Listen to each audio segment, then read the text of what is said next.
All right, and you got the broadcast up so everybody can see my screen? Yep, everybody's live and listening in. All right, everyone. Welcome to Saturn and Sagittarius Part 2. The second part is going to be a three-part series as we look at the transit of Saturn in Sag through all of the 12 houses. And tonight we're going to look at houses 1 through 4. Before we get started with that, though, I got to click my screen and get it going. Before that, our housekeeping slides. Thank you very much. You can see on your screen some of the different offerings that we have here at the Evolutionary Astrology Network. We do a free weekly audio podcast, and I'm going to show you the slides for the Astro Library Media Multi-course next. Here's the Astro Library, 12 years of archived materials under 3 different sections. You can subscribe 1 month, 6 months, 12 months, or a monthly recurring that you can cancel at any time. Almost all our materials end up here eventually. Maybe not all, but most of them do. Here's our multimedia course, which we offer with 3 different segments. We have these on sale. They're regularly each $300 plus shipping per segment, and right now we have them for $250, $50 off on all 3 segments. And in regards to segment 1, we have just completed putting it online so that you can let go of the physical material stuff of binders and DVDs, and everything is accessed on your own account on our website.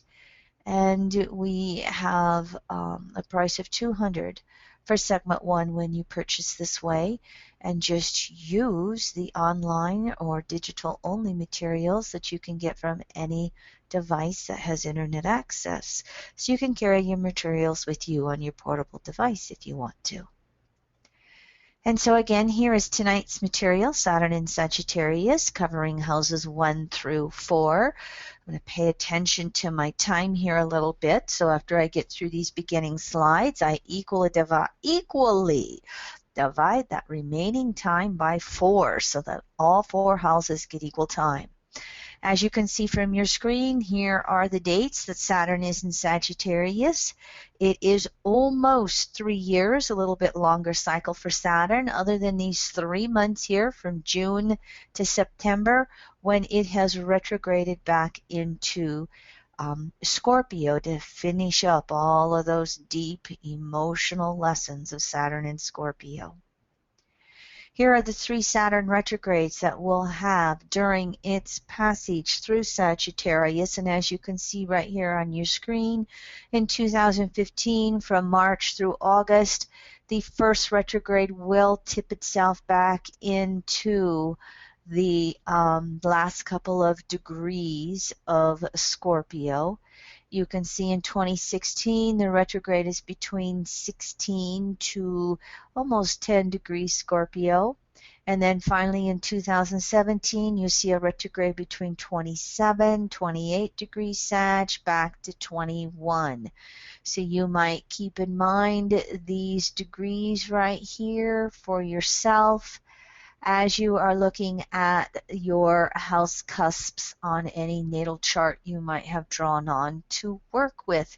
Because even if you are a budding astrologer, want to know all 12 houses, you're going to be most particularly interested in your own Saturn house transit. Now, here is the chart from when Saturn went into Sagittarius, which was last December 23rd, 2014. It was 9:34 a.m. Mountain Standard Time zone. And for those of you who have attended my webinars, you know that a lot of times I will work with the Aries houses so that we can be generic and everybody can understand planets in their signs in the natural house archetype. You may redraw this to your own location, and then you'll have a different rising sign. Saturn will fall in its in a particular house depending upon your location. Now, for purposes tonight, this is almost like, I feel like this is almost a new experiment for me, because what I have done is, carrying this chart forward one slide, I've taken out the faster moving planets. So as we speak tonight and look at transiting Saturn and Sag through the first house, we're going to be taking this entire wheel that you're looking at and evolving it through the circle of the houses. Now, I am going to be doing this generically. Please note that in the world of evolutionary astrology, all of this would become fine-tuned relative to a natal birth chart or an event chart for, say, the chart of a city or a group or organization that was incorporated.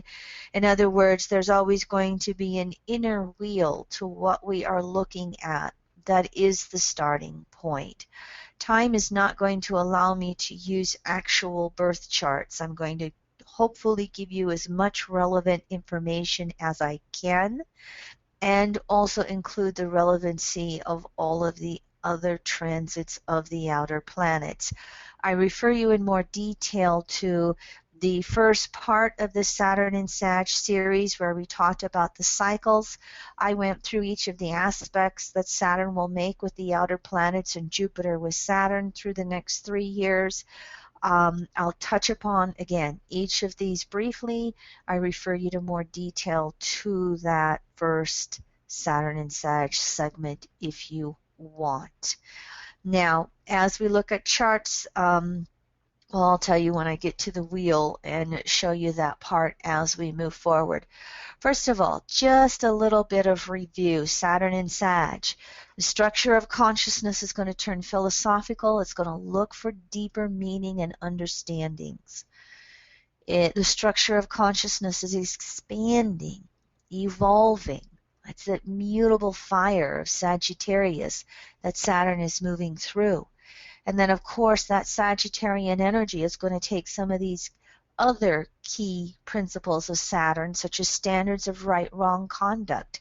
We're going to recognize limitations with that in our world, and it's going to evolve and expand.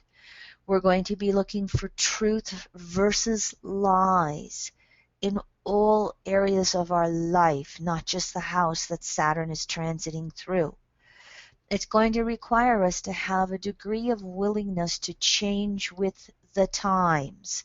Saturn space-time, mutable fire Sag, that adaptability, the process itself of evolution. And of course, Saturn's rulership of all gender, hormonal, parent, and child issues are going to keep evolving, expanding, and understanding. We're going to have to look at lessons of excess when Saturn is in Sagittarius. Sag is the party sign. If one drink's good, the whole six-pack is better. If one potato chip's good, the whole bag's better. If we're out shopping and one pair of shoes is nice, we somehow come home with 4 pairs of shoes, blowing the budget.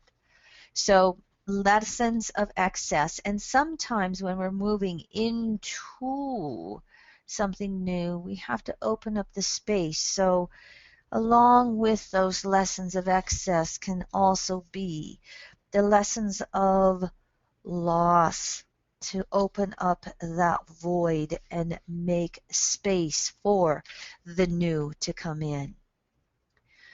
Saturn and Sag, we're learning self-responsibility then to be able to balance any area of our life where there could be excess or there could be something out of balance. We're looking at self-determination in order to focus ourselves. Sagittarius, mutable energy, modality can just go all over the place, and sometimes that's going to mean that Saturn has to take that effort to focus. And of course, with Saturn, wherever life is no longer working, it can easily collapse inward upon itself. And this will work no matter what sign of the zodiac Saturn is moving through. Saturn and Sag, we're going to have some insecurity issues versus the Sagittarian know-it-all.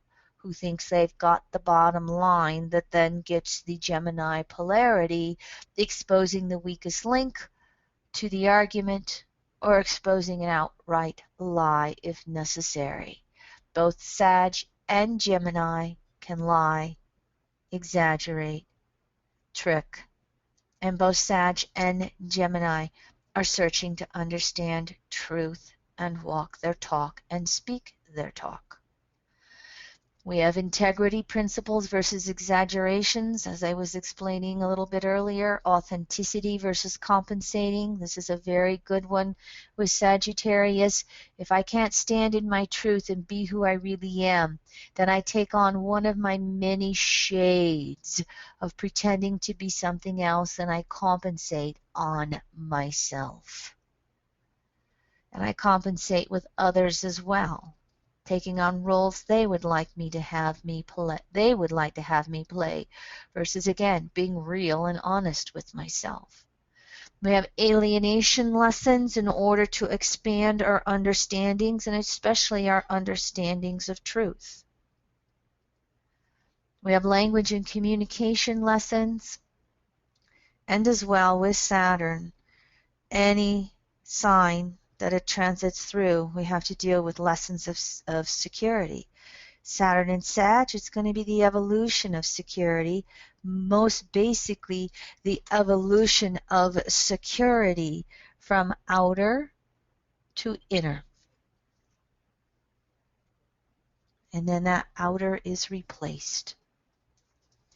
Here's one more time for you, just a recap of all of the major aspects.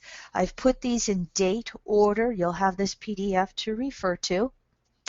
As you can see, Saturn waning semi-square to Pluto 3 times, one waning semi-sextile to Pluto in red, green, that waning sesquisquadrate to Uranus, and then the waning trine to Uranus. Neptune and Chiron blue, both last quarter squares. And Jupiter makes the last quarter square to Saturn. It also makes a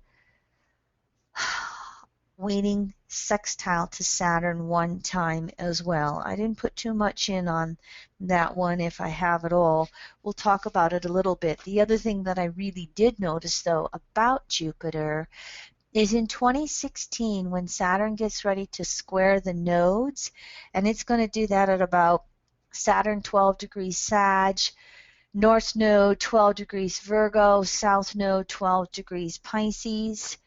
What we will also have in 2016, 15, 16 is the Jupiter last quarter squares. And as a matter of fact, in January, Jupiter makes 2 conjunctions to the North Node in Virgo, about 20 to 23 degrees. And then in June of 2016, Jupiter conjuncts Virgo a 3rd time at about 16 degrees.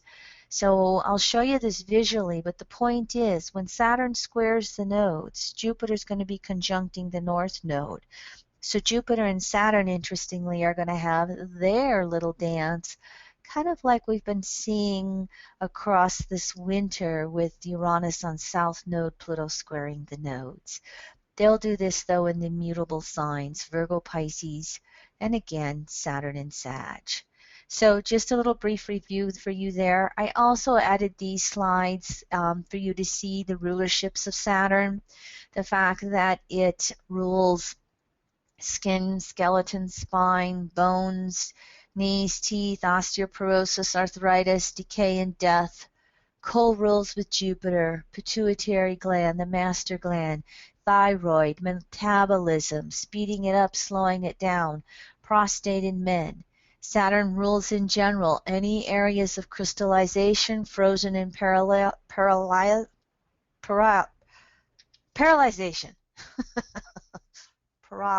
Well, forget it. I'll try that one later. Paralysis. That was it. It was so close. All my Sag planets. Paralysis. Yeah, sorry. Paral. Like a corral. It also rules what we know as depression, or that involution that turns us inward, and exhaustion. has rulership with Jupiter, co-ruling calcium, magnesium, phosphorus. I spoke last time about how Saturn and Sag, we're really starting to see magnesium in the news and how it may be one of the most depleted minerals, especially due to the depletion of minerals in our soils, and how important it is and how it might be related.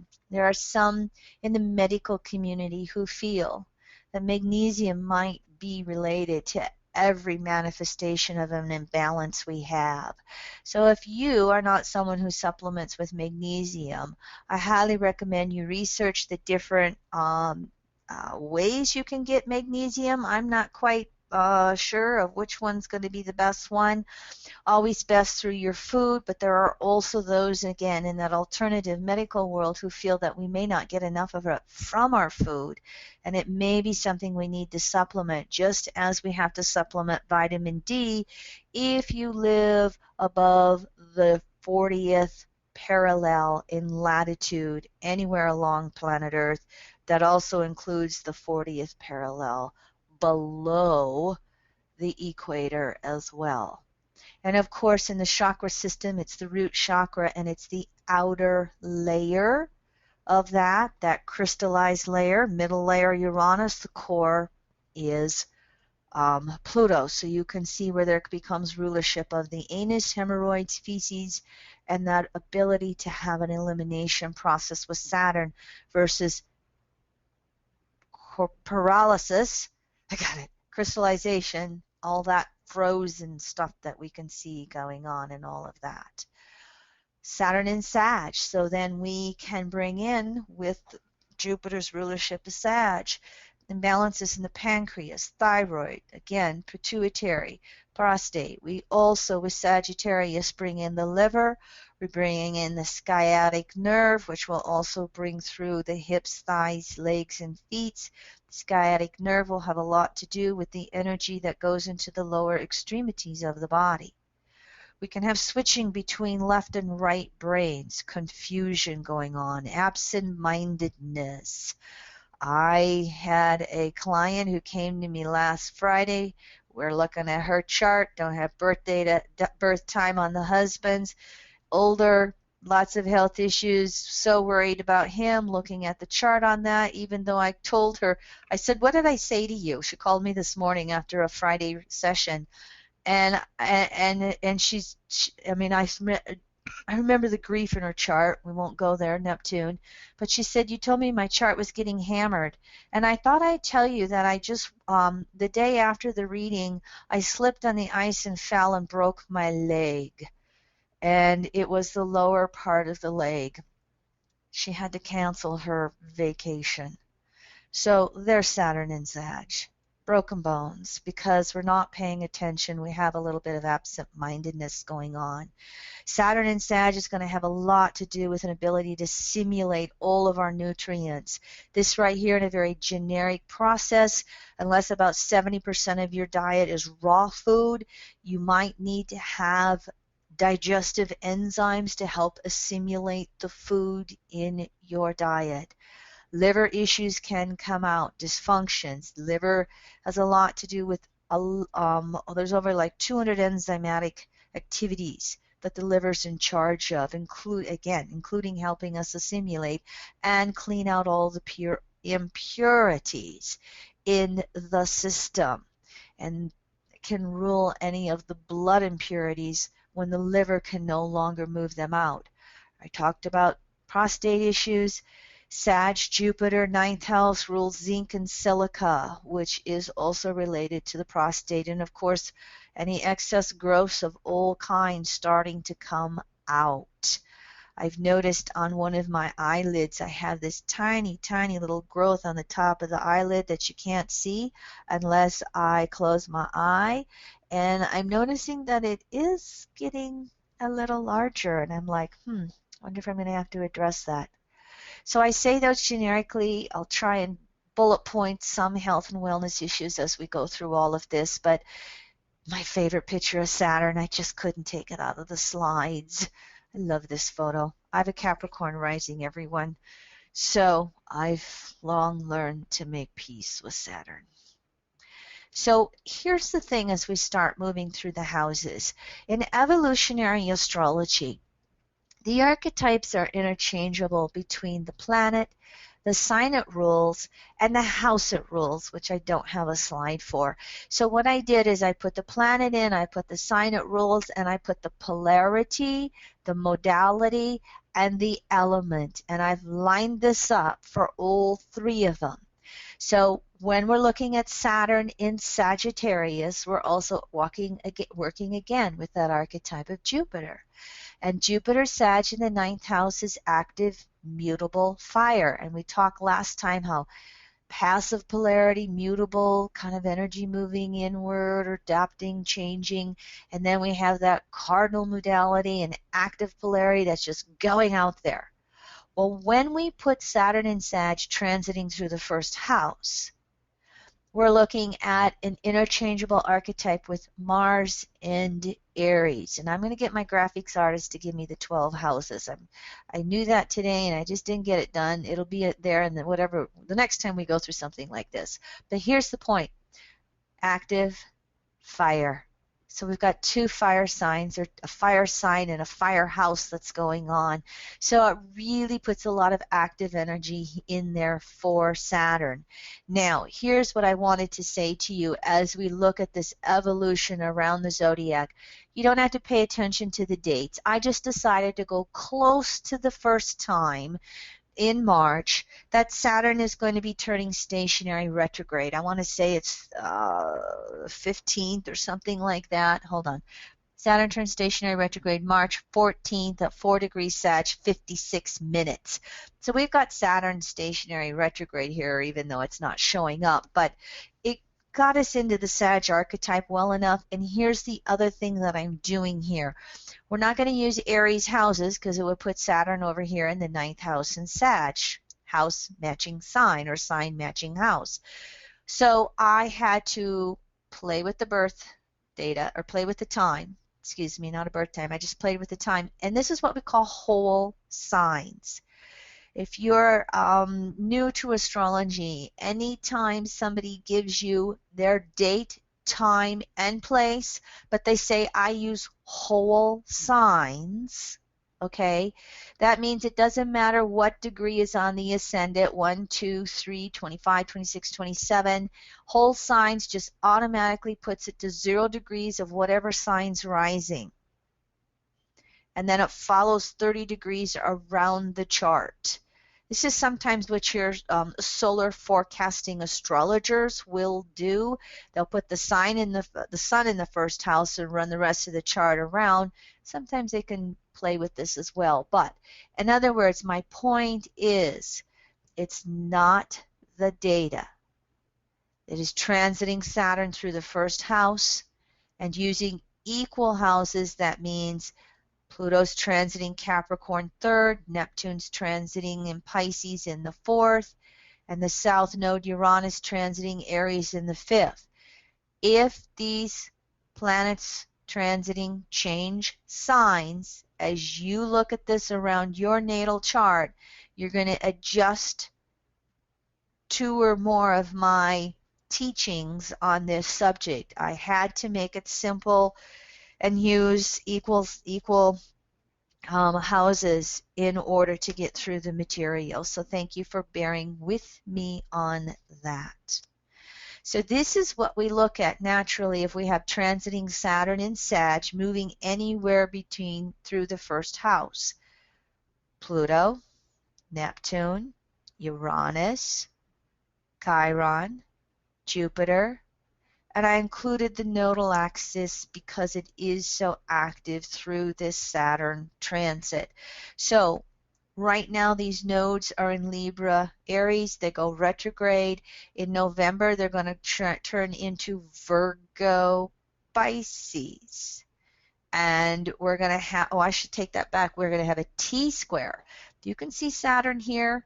When Jupiter moves into Virgo, the North Node's going to be here, and so will Neptune and Chiron. That sounds like another forecasting class that I'll do sometime later this year as we get in, or beginning of 2016, as the nodal axis actually gets into Virgo Pisces. So I'll go back and forth to referring this to you, but again, I'm going to be talking fast. You're welcome to interrupt me or ask questions of Leroy anytime you have them. I suspect that I might have a little more intermediate understanding of astrology rather than beginning here as we go deeper into this information.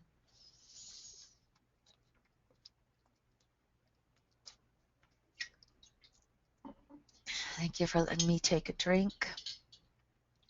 So when we're looking at Saturn transiting through the first house in Sag, there has to be a total rebirth of self-identity.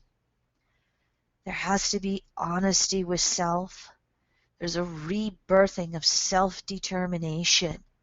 Many times Saturn transiting through the first house brings on renewed or increased responsibility with self. Now, because it's in Sag, we're going to start exposing any limitations of our beliefs around ourselves. We're going to expose false beliefs about ourselves that we perhaps have been conditioned with. Excuse me, I'm sorry about the burp. We're also going to have to work with really believing in ourselves. Whether it's a Sagittarius rising or it's far enough along that it's a Scorpio rising, we still have Sag, first house, Sagittarius. I'm looking to be deeply honest with myself. I'm trying to get to the truth of who I am.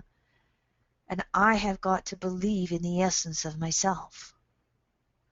Saturn in the first, 7th house polarity, Gemini on the 7th house cusp, or Gemini in 7th house. It's going to activate the relationship axis, 1st, 7th. It's going to be bringing relationship changes. If there have been lies within ourselves, lies with others, or others have been lying to us, it's quite possible that the lies could be exposed. And both sides, ourself and others. And again, I will look at the 7th house more broadly than one-on-one dating. It's going to be anybody who's in your life beyond a casual acquaintance level. And so we're going to be really striving to evolve all of our relationships into more and more honesty with ourselves and with others. Now, Saturn over the ascendant is going to bring opportunity for new beginnings of all kinds. New careers possibility, or new beginnings or changes or promotions with our career. Again, here's the new responsibilities that are coming. And what we're going to be looking at here with Pluto Capricorn, referring you back to Saturn, waning semi-square Pluto, then waning semi-sextile Pluto. Pluto Capricorn in the second is going to be very vested in security. It's a double earth sign, Capricorn second house, that might be wiped out in some way. And so if we're looking at Saturn Pluto here, there's going to be old flight Sag. Let's just go on. I don't want to look deep. There's going to be old patterns of just running away, moving on. That first house, the spark is lit and then it's out. I'm out of here. And so it's going to be a little uncomfortable for Saturn in this first house signature, because Pluto's not going to let her run away. It's going to have it going deep in to look at these security needs and to go for deeper levels of inner security and inner self-reliance. And we want to be doing that with this Pluto Cap transit, so that we're really going forward in the ways that are highest and best for us. Now, this right here is Neptune, Chiron, last quarter squares. Saturn makes last quarter squares, crises in consciousness, 3 times to both Neptune and to Chiron. I refer you back here.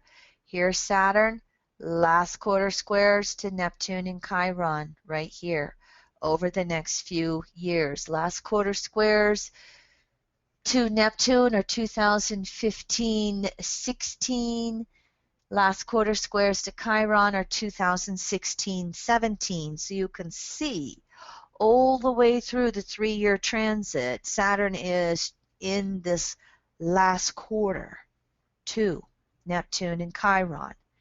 So here we have they're going to be moving through the 4th house in Pisces, double water signature. We're going to have to get emotionally real with ourselves and with others. And we could possibly be wanting to avoid going deep. We could be doing some emotional neglect. Think of all this Piscean energy. We could have some emotional victimization going on, and here's the self-honesty we need to be addressing. And so Saturn and Sag has got to be able to go deep with these Neptune Chiron transits in the 4th house. And of course, all of this takes into consideration evolutionary state of the soul. Consensus will be avoiding. Individuating will be trying to break free and search. Spiritualizing will be trying to make sense of it all on the deepest levels possible. And then we have to look at the chart. What are the aspects going on? Do we have planets that have conjunctions? That will bring death and rebirth. Oppositions, then there's going to be something that we have to let go of. I'd have to do this series in 12 classes if we wanted to go deep and use actual charts. I'm trying to give you the gist of it and have you apply it to your own charts. You can give me feedback. I haven't taught it this way before. You can give me feedback on whether or not this works, makes sense, or if we have to do it a different way.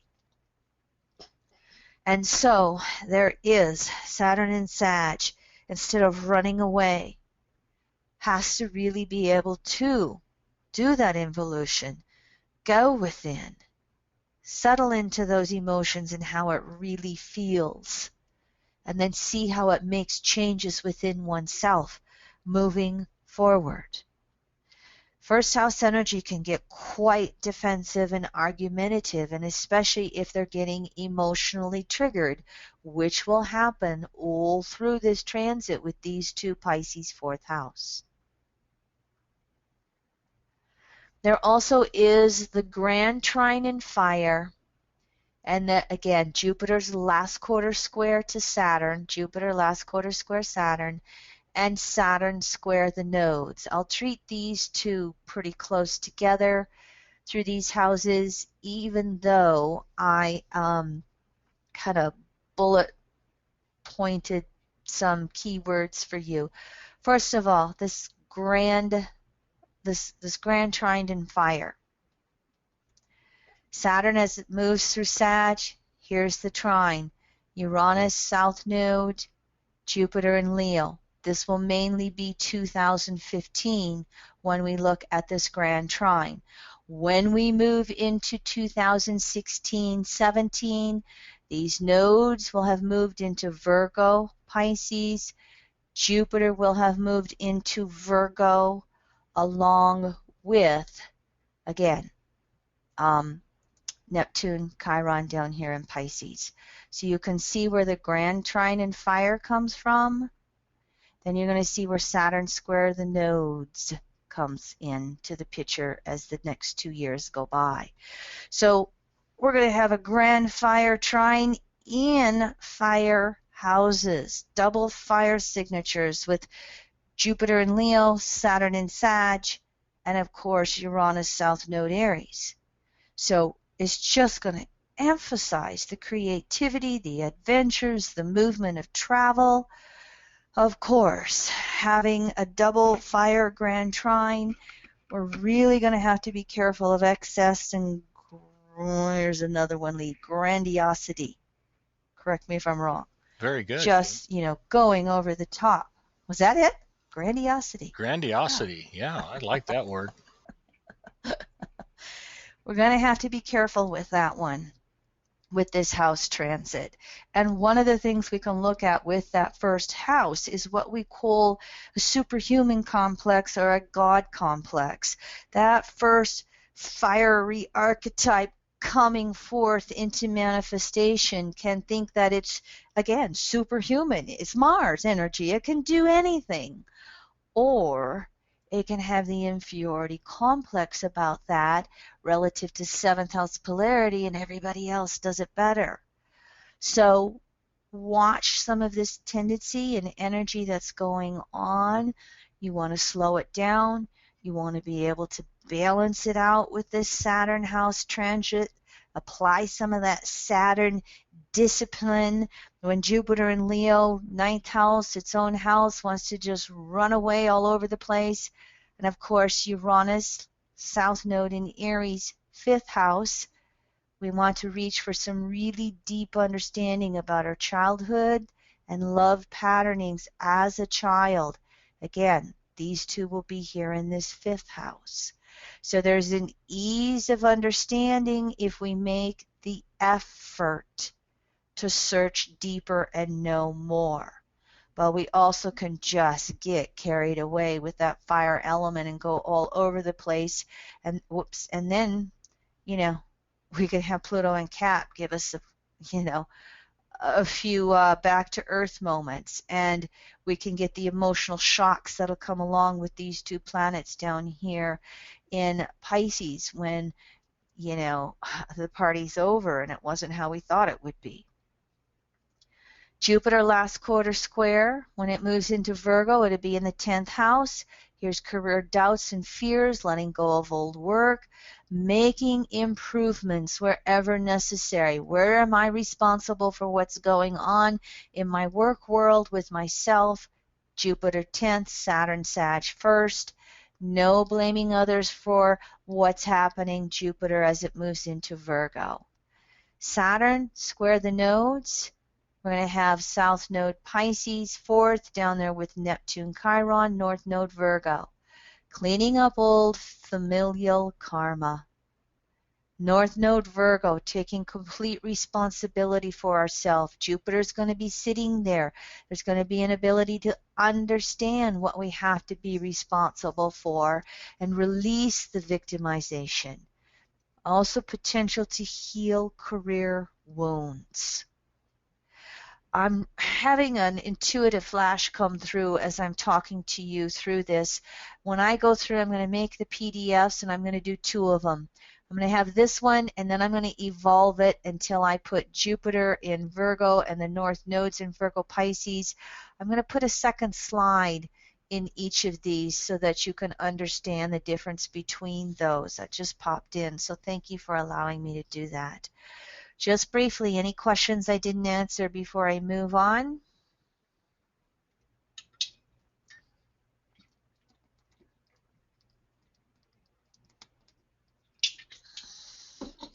Let me see where I am time-wise.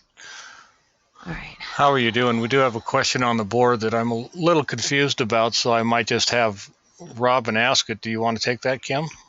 Sure. Robin, are you there? Yeah, I'm here. Hey, Kim, I'm sorry. It may be just because it's late for me and I'm half asleep. But I was trying to understand so I could enjoy the rest of it. You're bringing in Pluto in the second because of the phasal relationship between Saturn and Pluto, or because it's just Pluto? Okay. No. Because of the phasal relationship. What you need to see in this blank circle right here is a natal chart. Right. Okay, and even if you want to make it a natal chart with a 0 Sag rising, the rest of the transiting planets, where they are today in the sky, would follow around these houses. I totally get it. I just wasn't sure why Pluto in particular, you were bringing that in. It's because of the phasal relationship between Saturn and Pluto? Yes, because Saturn is going to make 3 waning semi-squares to Pluto. Got it. Okay. Thank you. Okay. Yep, no worry. Any other questions, Leroy, before we move on? Nope. All right. So when we move to Saturn and Sag, transiting through the second house, here we're going to move into passive fixed Earth. This is ruled by Venus, Taurus, second house, interchangeable. So we start to see where we have more Earth energy come through, It's more passive energy with both Saturn and the second house. And as the modalities, we're all mixed up, one of each. But here's the visual as we move it around. Typically, this creates a Scorpio rising of some degree. Saturn is somewhere in the second. Pluto moves somewhere in the third. Moves the Pisces planets into fifth. The nodes here with Uranus. Jupiter's into Leo. And then, of course, the Virgo's here. So when Jupiter moves into Virgo, it'll be here. The North Node will be here, and it'll come down South Node in Pisces. And again, I'll correct this for the next two classes and these PDFs. I'm going to put two circles in for when Jupiter and the nodes change signs, so it's an easier visual for you. But everything's, I'm even when I'm including the aspects to the rest of the outer planets, I'm still focusing the transit of Saturn in Sag through each of the houses, and in this case, the second house. So Saturn in Sag second house is a rebirthing of self-reliance, all of our value systems, all of our resources. And what we want to be really reaching for with this house transit is being able to value wisdom, Sag, over the material, second house, letting go of stuff. One of the things about Sagittarius, because it is right brain and intuition and always understanding that larger picture, it is an archetype of learning how to let go of fluff. And so in the second house, that's going to mean letting go of stuff. Simplifying down to the resources that we really need. Becoming clear on the values that are really important to us. Do we need all of the material objects that we have? Or do we want to simplify the material in order for Sag to have that inner peace, outer peace, just the peace of the surroundings around it? What can happen here, though, with Sag and Saturn in Sag is the excess can go towards the material, and the excess can go towards food. This, I mean, again, second house is survival needs, food, clothing, and shelter. So Saturn and Sag can go overboard with food, clothing, and shelter beyond what we need into way more than we can ever have anything to do with. Do we need 400 pairs of shoes, etc.? And so there needs to be an ability to balance it out, balance down that excess. For Saturn to have some willpower to just really move it into what we need. Now, I said we have a simplification going on here. What also can sometimes get involved is we just don't get into the excess in the moment or the party of going overboard.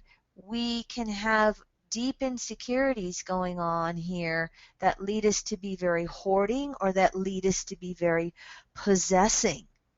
And what we would hope with the Saturn-Sag transit here is through our deeper understandings, recognizing that we are not our stuff, that we can let go or understand why I've got to have it, I've got to have it, I've got to have this stuff. For instance, I have a South Node in Taurus, and in my last lifetime, I essentially starved to death until I got gassed in the chambers in Germany. And so if something was on sale, I buy 5 of them. I don't buy one. And Leroy's always telling me, and I think it's a familial thing because my whole family does it. Leroy says nobody buys more food than my family. Of course, I grew up on a farm in a childhood where we didn't always have a lot of food on the table when I was young as well. So that South Node in Taurus, that's that Taurian archetype that if we have fear of scarcity or not surviving, Saturn and Sag will take it to excess. And it's got to find some inner peace around that in order to calm it down and balance it out. What can also happen here is sometimes we have those alienation issues with Sag. So we can have some isolation or alienation going on here until that inner security, again, Cancer polarity to Capricorn, or Moon polarity to Sag. Our outer security is only as good as inner security, and inner security is going to be emphasized with the Saturn house transit. So if we have that isolation, alienation, we have to have an inner connection to Source, Sag, to find that inner peace and inner security. And then we can go over and make those 8th house polarity leaps of growth. Gemini, 8th house would be the polarity here. And all of a sudden we have more people in our world than we know what to do with if we're really coming from deepening inner security. There's a need for flexibility here. Sag is a mutable archetype. 2nd house, that fixed earth has got to be able to open up, move, evolve, grow. Now, going back here just for a second, look at with Saturn in the 2nd, Pluto Cap moves to the 3rd. Here's the waning semi-squares to Pluto Cap. Here's the waning squares to Neptune, Chiron, Pisces in the 5th. Pluto Cap, can you see how we're going to bring in lessons of communication? It's going to increase the need to be flexible, especially if you have Capricorn in the 3rd house with career.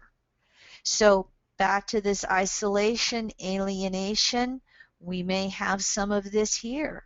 If we're not having a maturation process, Capricorn, within our soul in how we communicate. There could be some more of that honesty versus lies going in. Pluto Cap wants security. We could be trying to minimize flexibility, only do it where we feel comfortable, and we could get blown sky high out of the water. We could get that pink slip in career, or we could be asked to do multiple part-time jobs. And then that Saturn Sag 2nd is going to really have to have those deeper, broader understandings of inner self-worth and security in order to be flexible with these changes in the outer world the soul's having to make. The last quarter squares of Neptune and Chiron, Saturn 2, these two people right here, they're going to be in the 5th house. So we're going to have some old beliefs that we may be clinging to. Sag 2nd, around love, Pisces 5th. And we could have some victimization in that area. So we're going to have to really evolve our beliefs around giving and receiving love, about how love works, 5th house, inner, outer.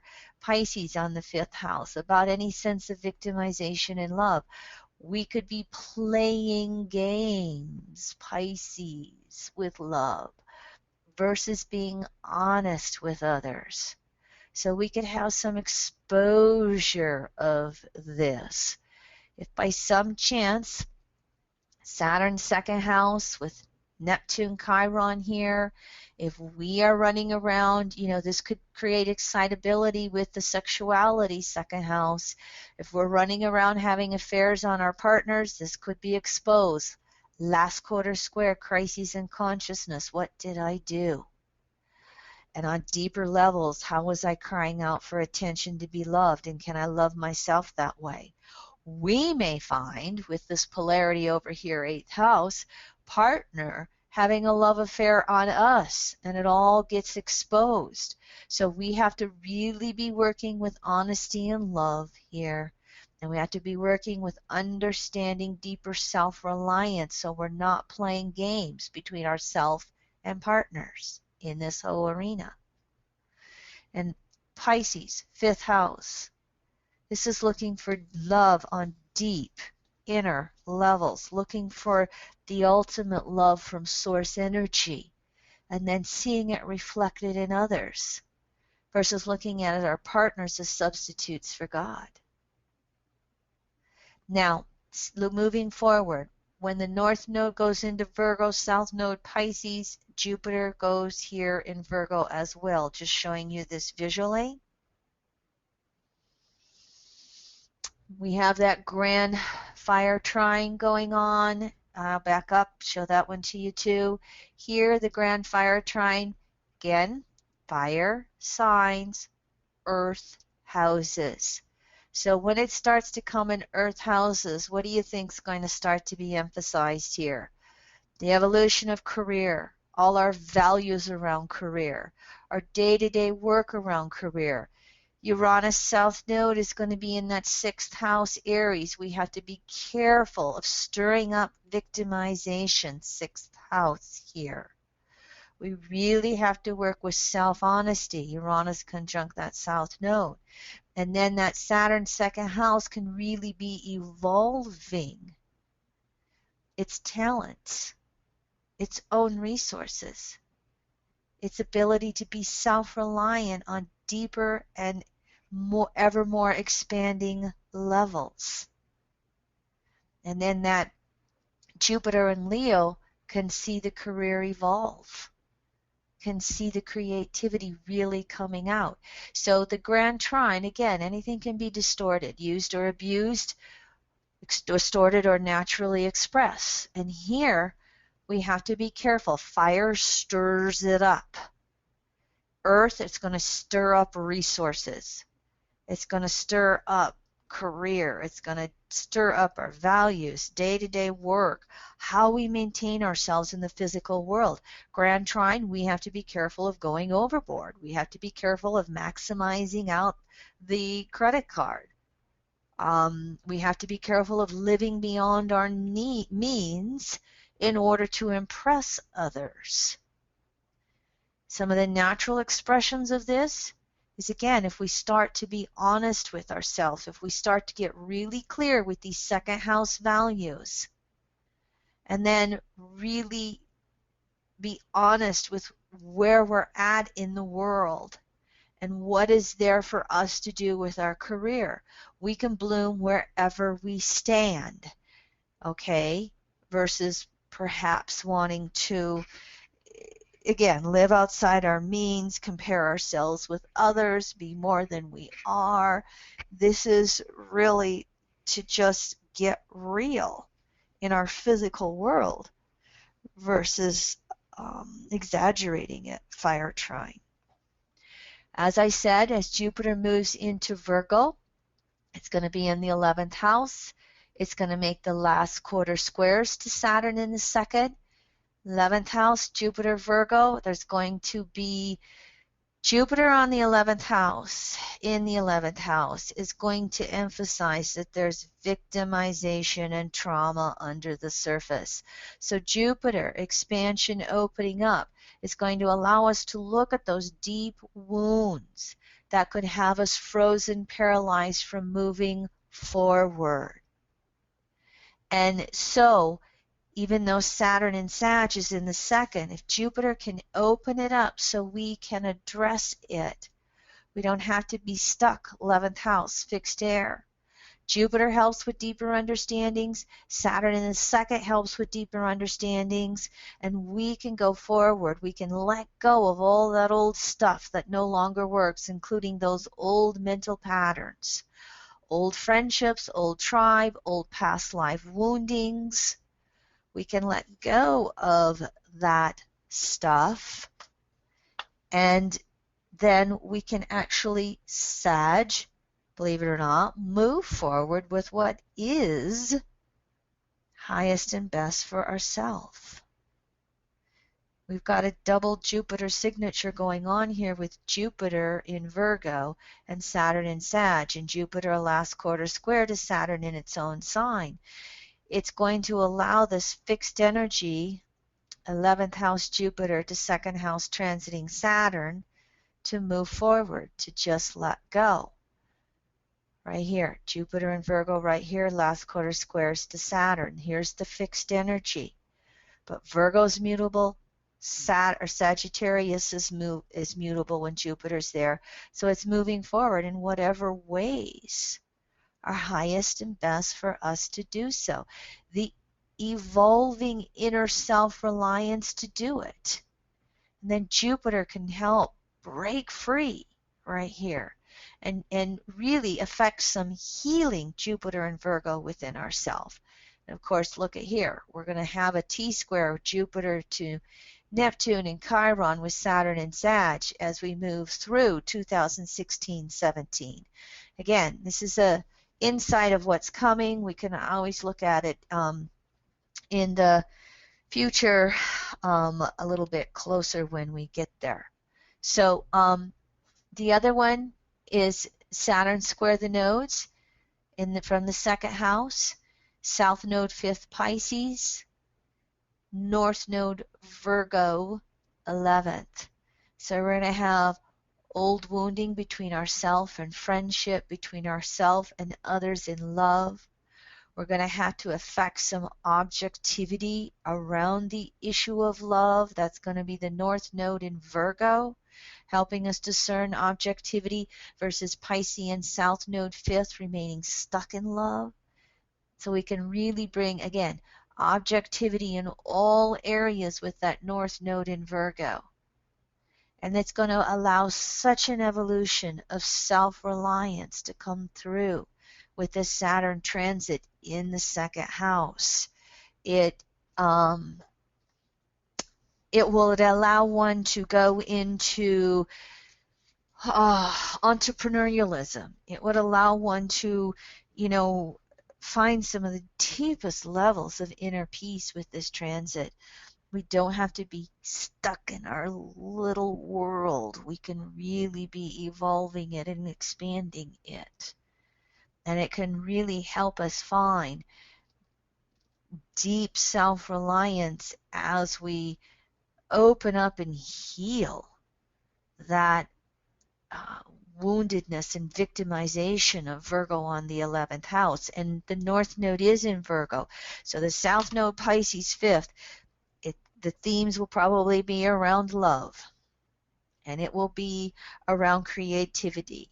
And it will be around who will see me. Wherever Pisces is on a house, it's sometimes that house energy just feels invisible.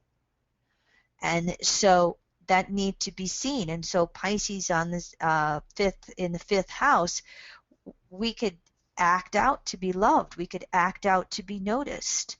And that could create wounding then in that polarity of this 11th house. And Virgo has to use some of that discernment, North Node Virgo. And Jupiter here opening up deeper understandings. What's our role in the co-creation of all these wounds down here? And Saturn sandwiched right in the middle. How do we take responsibility for it? How do we find the deeper wisdom around this wounding as well? How do we reach for deeper inner self-reliance through that? And then this North Node in Virgo, there's leaps of growth, 11th house, it can make with healing. All right, is this starting to make sense, how I'm using these house transits and how I'm trying to focus on whatever house Saturn and Sag is in? But we're also looking at some of these slower moving aspects that Saturn will be in the midst of over the next 3 years. Questions with this house transit before I move on? No, the board's pretty clear, but a lot of positive comments about your strategy here, Kim. I think it's very clear. Okay, good. Because again, when I use actual houses, there's so much more that comes in, and it just takes a lot more time. And this way we can, go a little more in depth for Saturn and Sag. And again, I divided it up between part 1, archetype cycles, which was more generic and open, and a lot of people could get those essences. And then this is a little more in depth. This is, again, intermediate astrology, if I can use those words. So I'm glad that those of you who are following are grasping this, and hope it's of value to you. So when we move Saturn in Sag, transiting through the 3rd house, Here we have, again, the interchangeable archetypes of ruler Mercury, Gemini, double active energy, double mutable energy here, and we have fire and air. Now, those of you may know that Sag and Gemini, again, are polarities. So Sag and Saturn in the third house, it's sitting on its polarity. Can you guess what the rising sign is with this one? Ta-da! Libra. Sign in its opposite house. We're going to almost have Virgo or Libra on the ascendant. We can also have Scorpio, Virgo, Libra, or Scorpio, but many times it's going to be that Libra. So here's transiting Saturn, moving through that third house. It's waning semi-squares and semi-sextiles. I'm not focusing on those, but the archetypes would be pretty similar to this. Waning squares, waning semi-squares. So transiting Pluto Capricorn is in that fourth. It puts Neptune and Chiron over here in the sixth. Excuse my burp. I'm moving through my early dinner here. Puts Uranus conjunct the South Node Aries, 7th, North Node Libra, Jupiter Leo over here. So you can see here's the waning squares, Saturn to Neptune Chiron, dealing with mutable houses here and mutable signs, as you can see. As we look at the fire, the grand trine in fire, we've got fire and air. All right, fire always stirs something up. It stirred up, it was a double fire, stirred up earth, now it's stirring up air. Can you see the communication issues that can go on when Saturn's transiting in this third house? Let's start with Pluto and the waning squares to Neptune Chiron. First of all, Saturn in Sagittarius, when it's transiting through the third house, it's having to balance out objectivity between self and others. This comes from the Libra on the ascendant, but it comes from the sign in the opposite house. Objectivity, balance. And I love this third house quote, "My foundation is in movement itself." Flexibility. This is going to be an essence for Saturn transiting through Sag, third house. Saturn so deeply wanting to control everything in order to be secure. It's a mutable sign and a mutable house. All that sign and house wants to do is just move, flow, fluid, flexibility, communicate, go here, go there, go everywhere. And here's where we really will have a shifting back and forth between right brain, left brain. And this can create confusion for Saturn. It can create it, it's going to be like bucking the trend and digging its heels in, especially with these waning semi-squares, Pluto Cap 4th. It's going to be digging its heels in because it's in a sign in the house that's just always moving. So this can be an insecure house transit for Saturn. And it can cover it up with, I'm going to test myself with the word here, Saturn Sag, verbosity, being excessively communicating about everything and anything and just running its mouth off, thinking that I'm just going to talk, and sooner or later, as I'm saying a word, something's going to make me feel better, and then I can stop talking. So we can have some of that tendency that'll go in. We can have the opposite of that as well. We can have Saturn finally dig its heels in enough that it just shuts the communications right down. And it has to go inward and find a sense of security and inner peace before it can come back out and really move through communications with people in different ways. And of course, we're going to have a real emphasis on truth versus lies here. The 9th house polarity to this transit is going to be Gemini, and so there can be confusion around what is truth. That's why they've got to have that collapsing or involution every so often. The mutable energy, mutable sign, mutable house, it will do that from time to time to just get rid of the excess stuff and If it's distorted, it can go into just being pretty god darn stubborn about defending its opinions and its beliefs, to the moon and back, and it'll get slammed with somebody exposing the limitation, exposing the lie, exposing the exaggerations, compensations, etc., all over the place. So you want to be working on the communications here. You want to really be learning on working with inner listening. This house transit, it could be important to have exercise, meditation, walks in nature. It's important for all of us with Saturn and Sag because that's how we allow those deeper messages to come through. But there needs to be a regular system, and third house is irregular. There needs to be a regular system of being able to calm down all the energy, to let the intuition come through.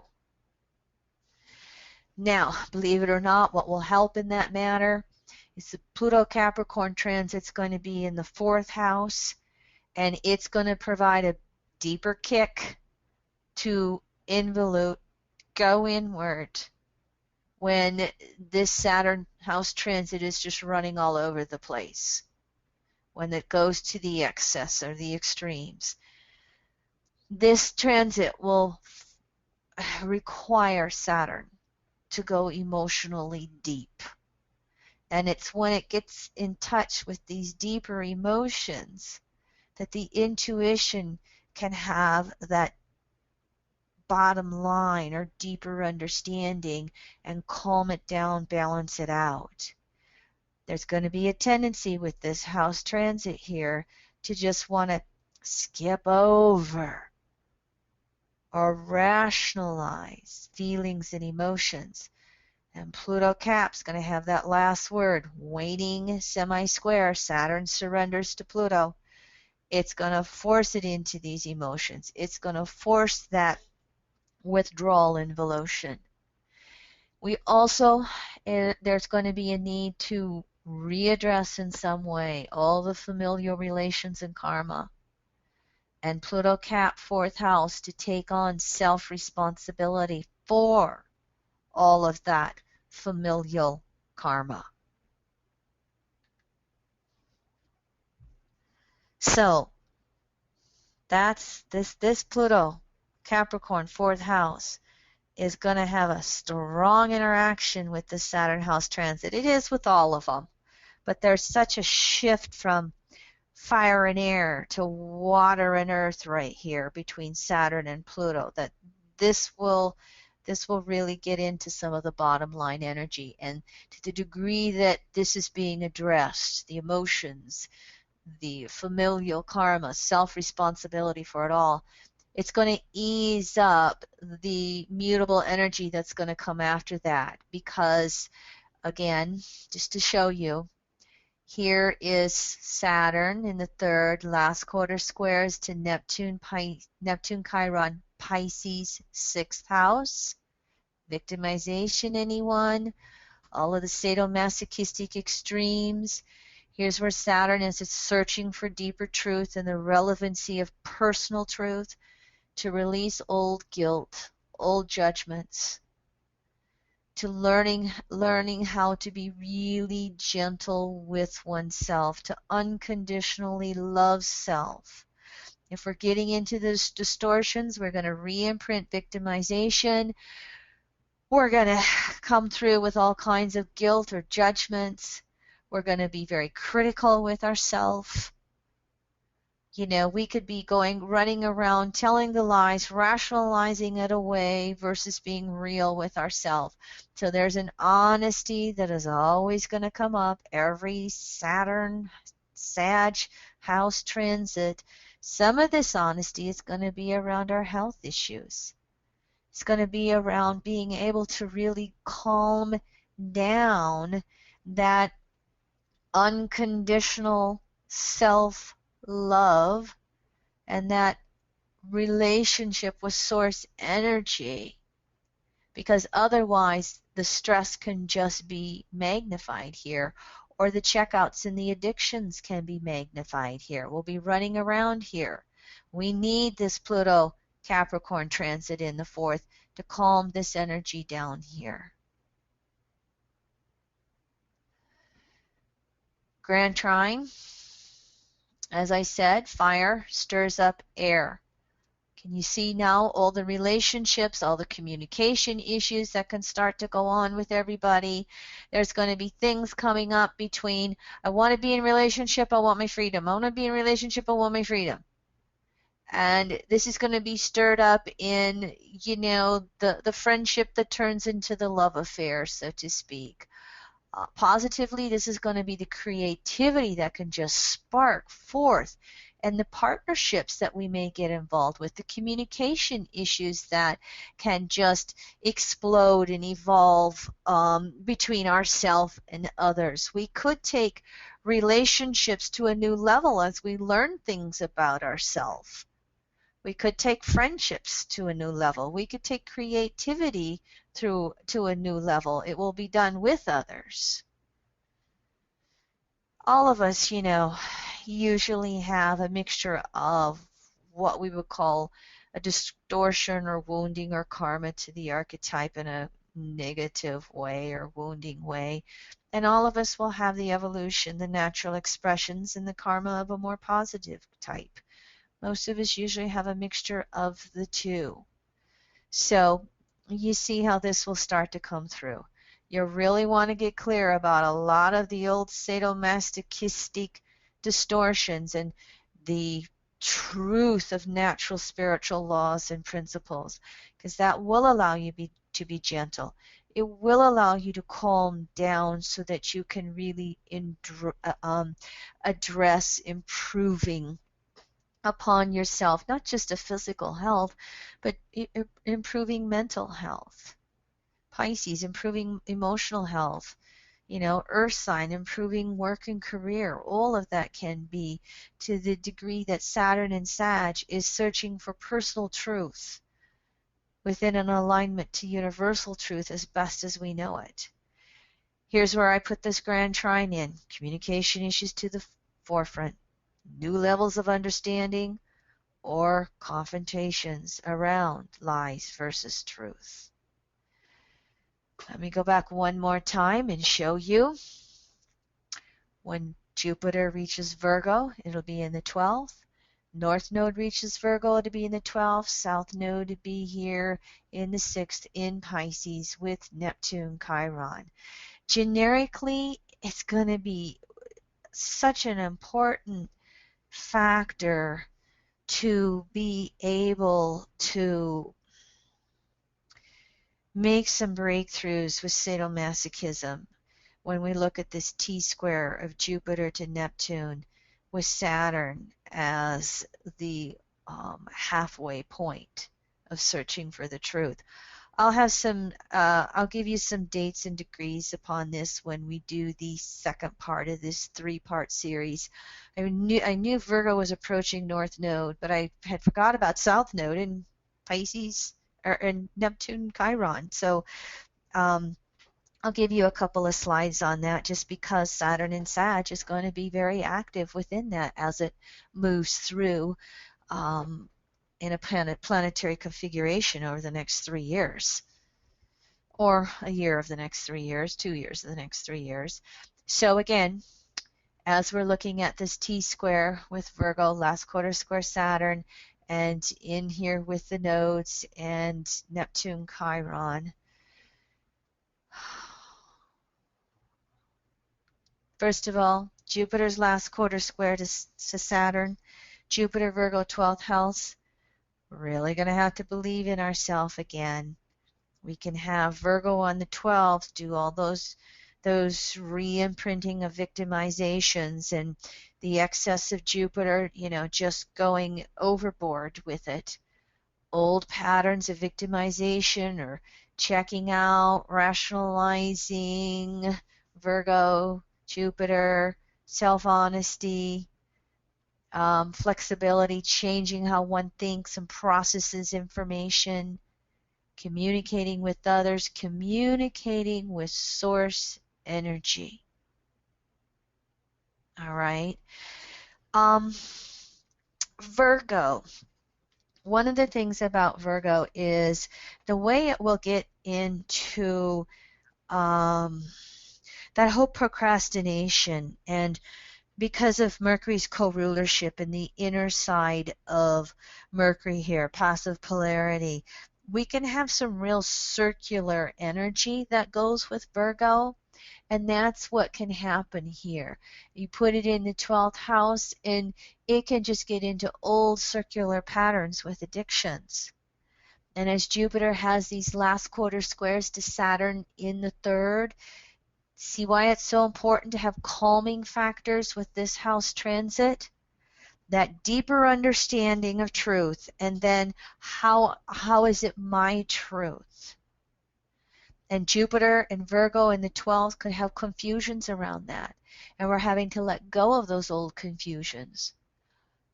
Let go of the old victimization. Let go of the old addictions. We really have to, Jupiter, Virgo, open up to deepening 12th house, relationship with source energy. And then how that, even Jupiter, Virgo, 12th, objectivity, because it's a polarity, Virgo 12th. Jupiter then, as it has those deeper understandings, can then also feed it back to Saturn, Sag in the 3rd. Excuse me for a moment, I had to blow my nose.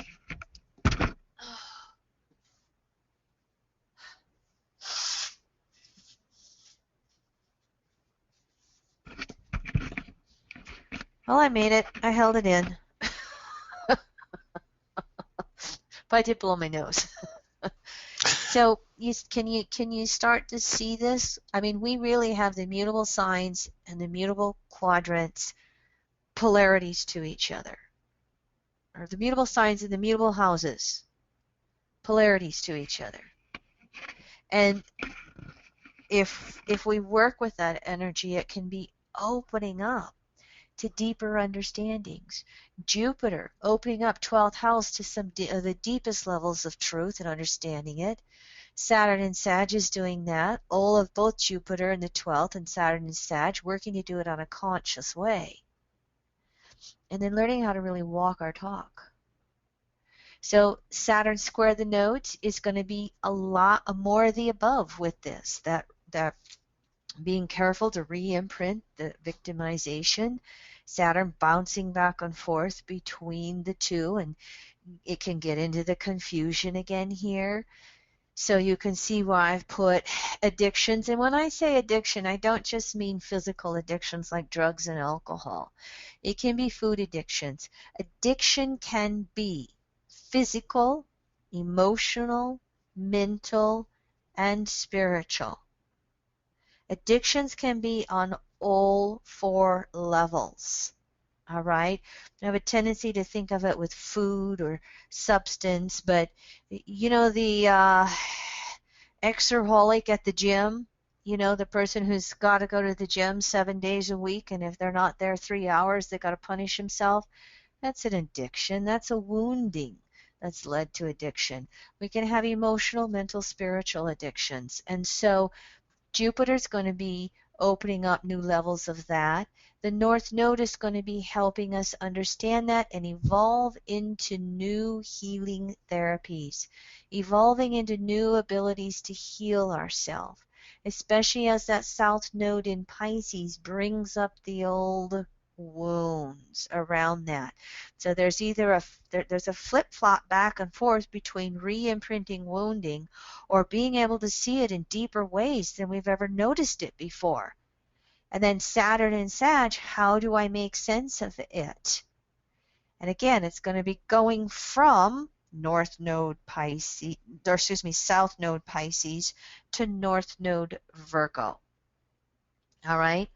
North nodes, or let me show you this. The nodes reverse through the zodiac, reverse through the houses. So when the North Node's here in Virgo, South Node's here in Pisces, and Saturn is square, the last node that moved over Saturn is the North Node. So the North Node in Virgo is going to be the resolution node for Saturn. Square the nodes when that happens. It's going to stir this stuff up, all the wounding, all the victimization, whatever house it moves through.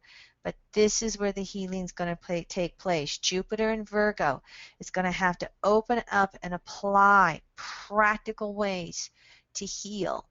And that's that structure. And so Saturn in Sag, or excuse me, Jupiter in Virgo, last quarter square to Saturn in Sag. It's just requiring us to go to deeper understandings of truth in so many different ways, personally and collectively, on planet Earth. But this particular Saturn transit must have extra care about re-imprinting victimization, confusion around it, confusion around communications and languaging, the whole honesty versus lies. It's really got to go for the deeper understandings of truth. And then be able to stand in one's own personal truth, honest with self, and then opening that up to deeper levels of relationship with source energy. All right, questions on this house transit before I move on, and I'm going to check my time. Oh, I'm doing okay. I'm going to take another drink, thank you.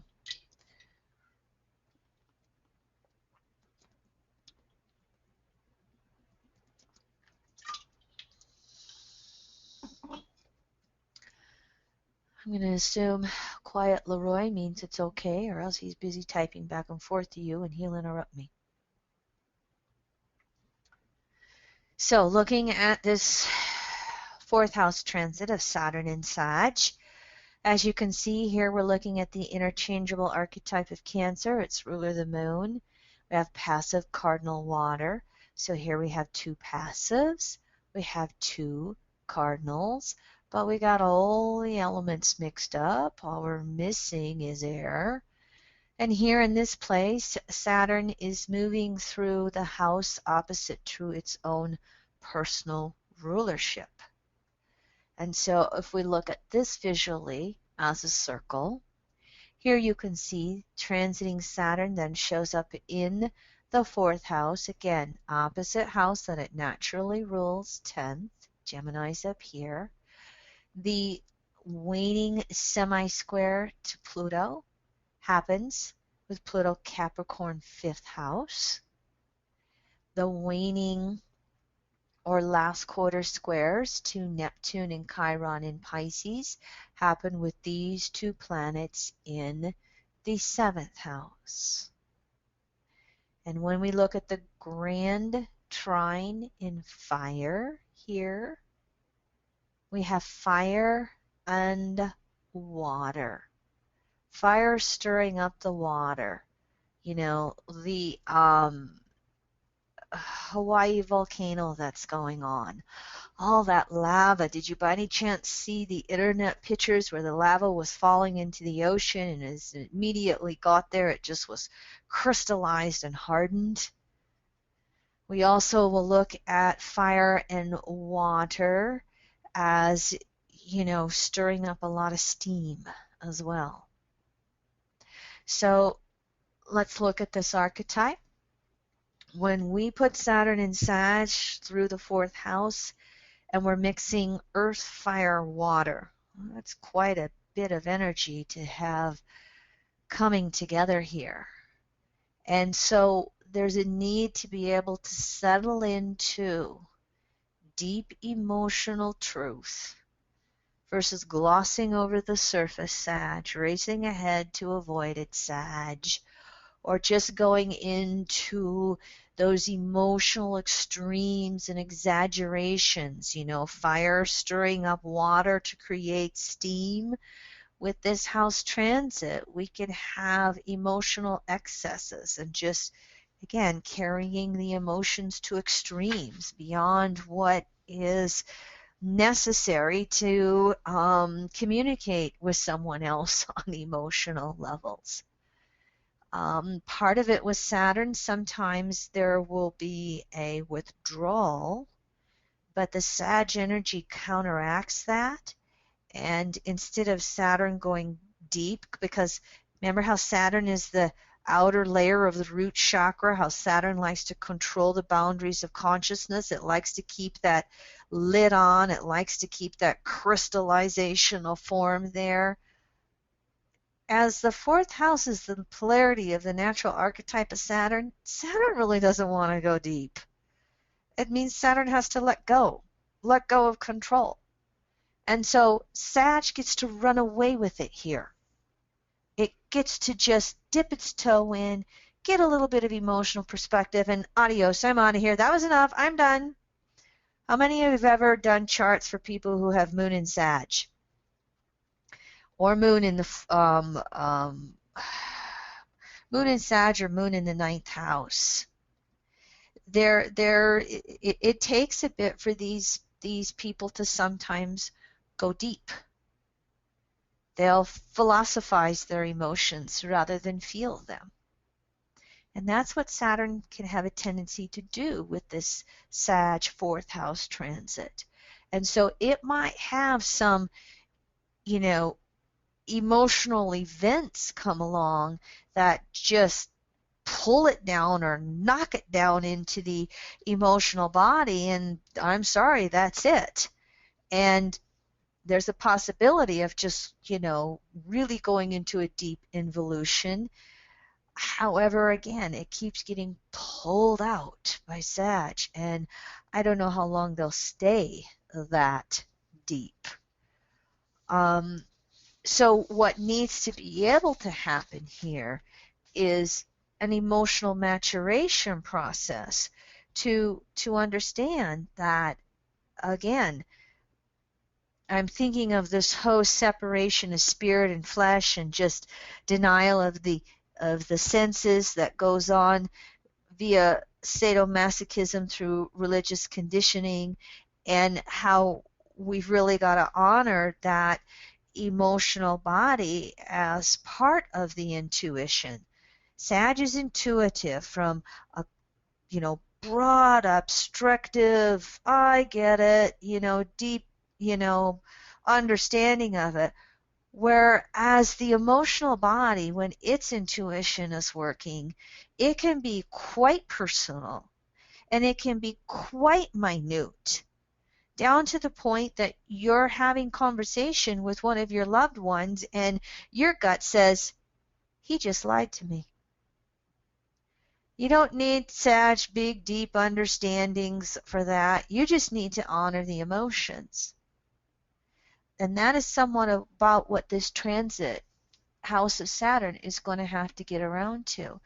Now, you utilize Sag to have deeper understandings and on emotional levels, and to have some maturity around emotions, giving and receiving, being able to reflect upon how your own early environment was. Yes, that works with the process, but then you have to be able to personalize it. You've got to be able to feel your way to the truth.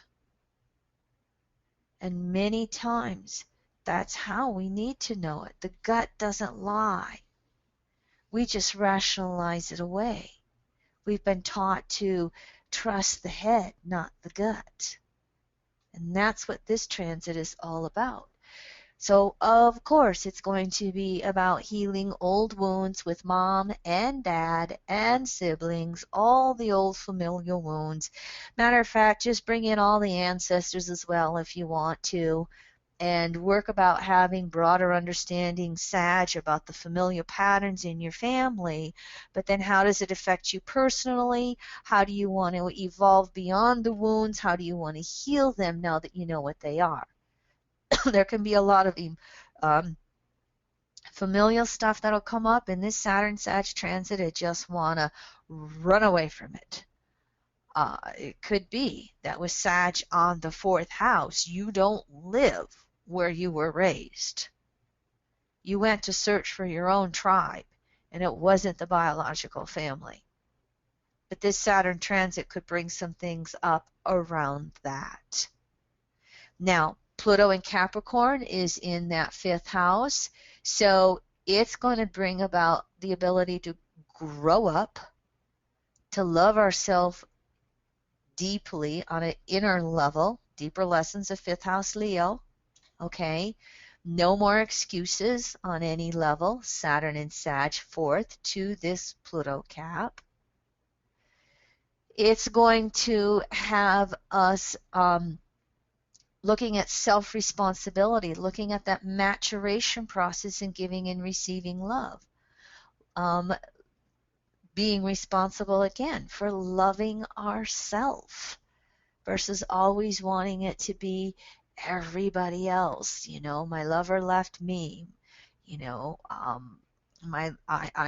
You know, the opposite of this could be with Pluto and Capricorn transiting through the fifth, being the responsible one, being the parent in any love situation versus equal partners.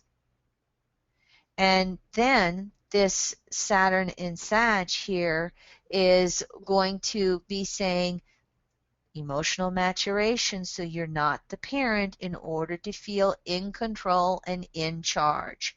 If you're trying to be the parent in the relationship here and be in charge, you're going to have the emotional shock of the lover leaving you. Okay, and the lover deciding they're just going to take off and go their own way. They want to take charge of their own life. You got a double signature here of just being thrown in upon yourself to become responsible for yourself and your own emotional needs. And perhaps start having some healthy boundaries, bringing in the last quarter square of Saturn to Neptune, Chiron. There could be projections in partnership here, de facto God Goddess. And if we're thrown in upon ourselves, we've got to deal with those projections. We've got to have a little objectivity, seventh house, that starts to come in here where we start to be real. We have to have that honesty in relationships. So again, awareness of the projections and expectations and what we would want. Direct, deep conversations. The ability to get emotional versus all the surface fluff. And that's going to allow us to get to this point of being real in relationships versus playing the games. All three, or all you know, these waning semi-squares, these waning squares, all of this could be exposing where we've played games in relationships and they don't work anymore. And of course, looking at the grand trine here in the water houses, we could just, if it's the distortions of game playing or inequalities in the relationships or inequalities on emotional levels, there's the shock of learning the truth here. There's all the emotions coming out and going overboard. What you want is you want the emotions to be able to be expressed in calm, mature ways. And that may or may not be here with this. This is an interesting signature with this fourth house transit. All right. Jupiter in the 12th could feel nobody sees me, nobody understands me, nobody loves me. It's going to kick in. Remember, we got the odds going on with Chiron, Pluto, and Jupiter. They were here, oh gosh, there was one last summer and there was one September, and they're coming back around again February. The Jupiter, Pluto, Chiron odds are coming back around again. They won't be exact. Jupiter have exact aspects in conjunct to both of these. But these two will be within orb. Well, they're already in orb of the yod March, okay? You can see that going on. But back to this grand trine, you know, again, here could be some relationship upsets, or here could be exploring our own emotions on deep, deep levels. There's a lot of emotional stuff that can be brought up during that grand trine, and we're either going to exaggerate it, we're going to victimize it, or we're going to be striving for deeper understandings and bring in emotional peace, especially relative to this Saturn-Sag transit that's going on. So when Saturn's in the fourth house, Jupiter Virgo is going to be first, North Node's going to be first, and South Node's going to be here in the seventh. To look forward on a few of those, yeah, I said this, get all stirred up, magnified. Yeah, it's just deeper understandings and calming, emotional calming of the fire to inner peace. And then we can have that excitability of the creativity with the fire signs, but we're doing it through that inner emotional understanding versus flying all over the place and overdoing it. So here's Jupiter in the last quarter squares to Saturn. Jupiter's going to be in the first house in Virgo to Saturn Sag in the fourth. This is going to be a maturation process with self, potential for deep healings versus that victimization, blame. Virgo, Jupiter and Virgo, whatever house it's in, victimization. First house, I'm the victim. Nobody understands me. Everybody's always picking on me and hurting me.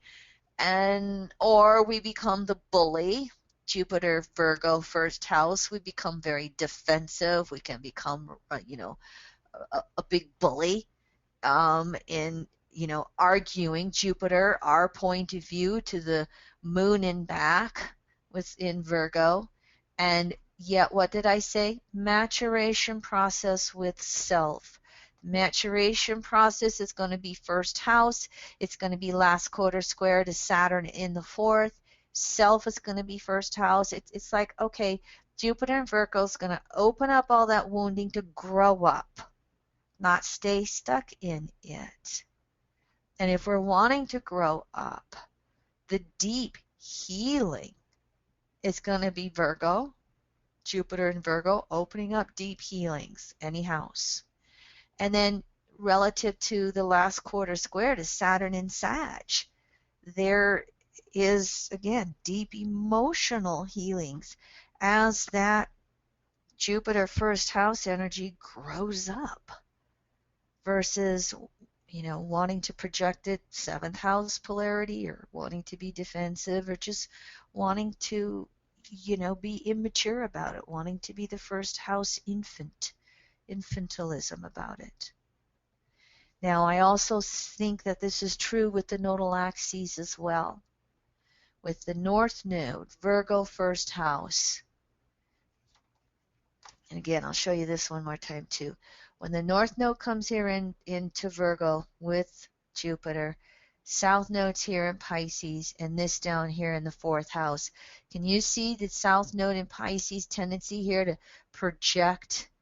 Seventh house projections.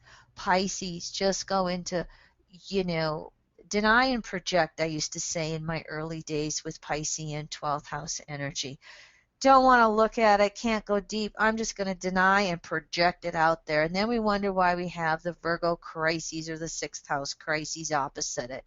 But you can see how there can be true woundedness in relationships if we have Pisces on the seventh house. But the purpose of the South Node in Pisces here is to open up the wounds and look at them a little more objectively, seventh house, get some feedback from others about it, and make that North Node Virgo effort to be healing ourselves directly, to do it ourselves. And Saturn here, again, remember how it wanted to race through all the emotions? It's quite possible that it's just throwing this back and forth, defensiveness versus projecting blame, denying versus feeling isolated and alone. And here's Saturn sandwiched through all of that. And what it really needs to be doing, if it's doing its work of that deepening of inner emotional peace and that emotional maturation process, if Saturn's going about that, then there can be a metamorphosing here of these old wounds, and even these old wounds here to ourself in intimacy. And then Jupiter and Virgo will really open up the work of healing right here. So let me see, did I miss? Yes, skipping between isolation and codependency can be exactly it as well. We want the deep healings, first house versus the seventh house victimization blame.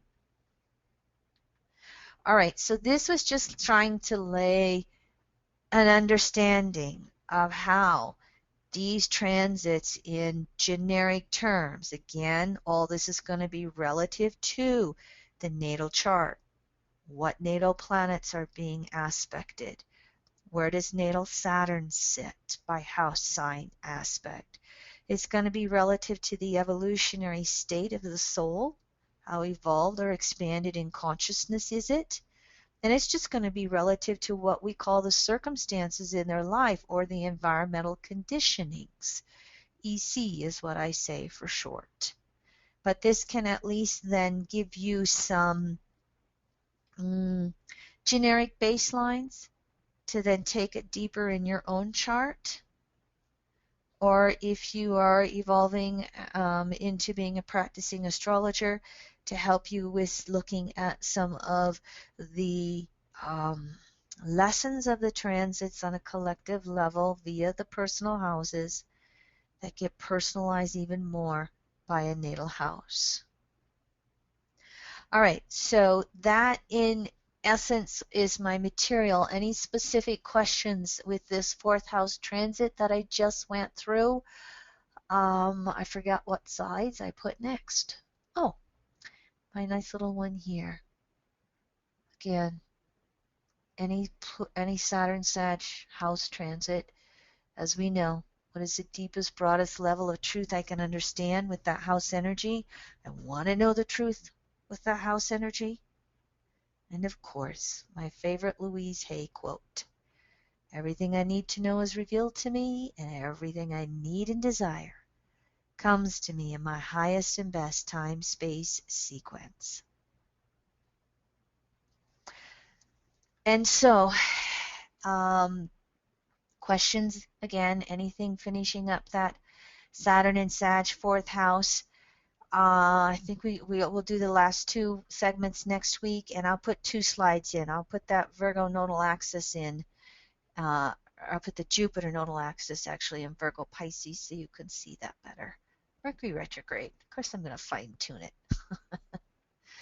And I would also say any questions or comments in general or anything that I might not have touched upon in the world of Saturn that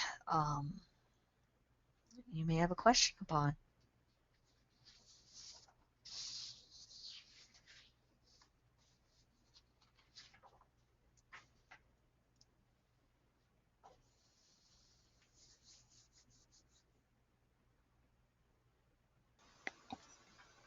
Everything Well, even my must sweetie pie is quiet. everything must be very clear, Kim. So that was a nice journey around this first quadrant. Right. Thank you. All right. Or we're all tired and exhausted with Mercury retrograde, right? We were worn out by 10 o'clock this morning. I mean, Oh my God. We were worn out with Mercury retrograde today. And then we had unexpected company on top of me prepping for this class. And I'm just like, okay, I can handle this. I can do it. I'm going to work with Mercury. Okay. Give me help, heavens. All right, everybody. Well, in case you, by some chance, in case there's somebody on this call who didn't see the part 1, Saturn and Sag archetypes and cycles, that's now available. We do have it at its pre-class price of $30 for the set. That price will go up in another week or so. If you haven't figured this out, anytime I do a class before the event, $15. After the event, $20. That's kind of our way to just generate the interest in the class. And yeah, that's it. Just our way of generating interest. So we don't have anything, we don't have any more, but next Monday and Wednesday, we should be past all the highlighted energy of Mercury standing still.